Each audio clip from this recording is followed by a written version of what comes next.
Watching great movies and shows gives us immense pleasure and thrill while watching them, but it hurts when their sequel or another season is not up to that standard. But, it does not go with the anime series which we have discussed before. I hope you all have guessed it correctly. So yes, I'm talking about Attack on Titan Season 2. Hello and welcome everyone to your favorite anime channel. In today's video, we are going to give you a recap for the second season of Attack on Titan. Warning, spoilers ahead. Let's start the video without wasting any more time. The last season ended where it was revealed that Titans are inside the walls. Hence, this season also starts where Eren, Mikasa, Armin, Jean, Erwin, Levi and Hange have just captured Annie, and are still in Stohess District. They discover a Titan inside the wall, but Pastor Nick orders them to cover it up. Hange interrogates Pastor Nick, but he refuses to give answers. Shortly afterwards, a messenger arrives to give a warning. Titans have been spotted within the wall rows. They ride out to Ehrmich District, from where they will head out to battle the Titans. After the Titans appear, they split into different directions to spread the word to the nearby towns and villages. Mike fights the Titans to fend them off and buy them some time. He is able to kill several and is about to escape, but then suddenly the Beast Titan reveals himself to be intelligent as he can talk like humans. Then he throws a horse at Mike and asks Mike several questions, then steals his 3DMG and leaves. The Titan eats up Mike. On the other hand, Sasha checks in on her hometown, Dauper village, and saves a little girl, fighting off a Titan with just a bow and arrow. She reunites with her father and then heads off to Ehrmich District to get together with the incoming survey corps.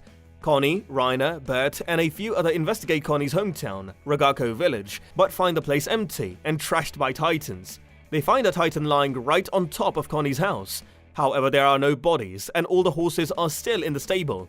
Connie thinks he hears the Titans say, "Welcome home," but Reiner pressures the squad to keep moving. They travel along the length of wall rows, searching for the hole. They meet up with the other squad consisting of Nanaba, Krista, Ymir, and a few others, but they didn't find the hole either. Confused, they decide to spend the night at an abandoned castle, Castle Utgard. They find some food supplies there and eat them. Ymir accidentally reveals she can read the labels on the food, even though they're written in another language. However, suddenly a group of Titans appears. The Survey Corps veterans battle them, but are killed one by one. The Beast Titan climbs over the wall back into Titan territory. Surrounded and with no hope, Ymir suddenly reveals herself to be a Titan shifter, and kills several of the Titans, saving Krista, Bert and Reiner. The tower collapses and Ymir is almost killed by the Titans, but at last the Survey Corps reinforcements arrive, wiping out the Titans. Krista tells them that her true name is Historia Rice, a bastard daughter of the noble Rice family. Meanwhile, she passes out from exhaustion. The reinforcements and survivors climb to the top of the wall. A squad from the garrison, led by Captain Hange, arrives and confirms that no breach was found in the wall. Suddenly, Reiner, exhausted and tired of keeping his secret, reveals to Eren that he and Bertolt are the armored and colossal Titans. They tell Eren that their mission was to wipe out the walls and beg Eren to come with them to their hometown. Tensions escalate there until eventually a fight breaks out. Reiner and Bert shift, grabbing Eren and Ymir. Eren and Reiner fight, but the rest of the soldiers fail to defeat Bert. Eren is on the verge of victory, but at the last moment, the Colossal Titan falls on top of them both. They escape deeper into Titan territory, taking Eren and Ymir away. Meanwhile, in the forest, Eren wakes up to find himself surrounded by Ymir, Reiner, and Bert. They are resting in the forest until nightfall, as they are too weak to move and are surrounded by Titans. Reiner and Bert are aiming to catch up with the Beast Titan and bring Eren back to their hometown. Ymir decides to trust Reiner and Bert as they claim that they can save Historia. They then spot signal flares in the distance. The soldiers are approaching, intent on rescuing Eren. Ymir begs for Reiner and Bert to let her take Historia with them. In a flashback, it is revealed that 60 years ago, Ymir was an orphan child who was taken into a cult and worshipped as royalty. The cult was eventually destroyed by soldiers. Its members, including Ymir, were captured and turned into Titans as a form of punishment. Ymir wandered as a mindless Titan for 60 years and even ate Marcel, a friend of Reiner and Bert, before eventually turning back into a human. Reiner and Bert allow Ymir to shift into Titan form. The soldiers enter the forest and spot Ymir. When Historia approaches, Ymir captures her in her mouth. Reiner shifts into the armored Titan and begins running away, with Bert, Eren, Ymir, and Historia on his back and the soldiers in pursuit. Mikasa, Armin, and the rest of the 104th land on Reiner's back. They cannot free Eren as he is trapped within Reiner's closed fist. They attempt to negotiate with Bert. Bert expresses guilt for his actions, but refuses to turn back from his mission. Erwin and the rest of the soldiers suddenly appear in Reiner's path, having used themselves to lure a horde of Titans to intercept Reiner. Reiner crashes into the horde, stopping him from running further. Erwin commands the soldiers to use the ensuing chaos to rescue Eren. Many soldiers die, Erwin loses an arm, and Mikasa breaks her ribs in the struggle. But ultimately, Mikasa, Armin, and Erwin are able to free Eren. The soldiers begin to retreat, but Reiner begins to throw Titans at them, blocking their escape.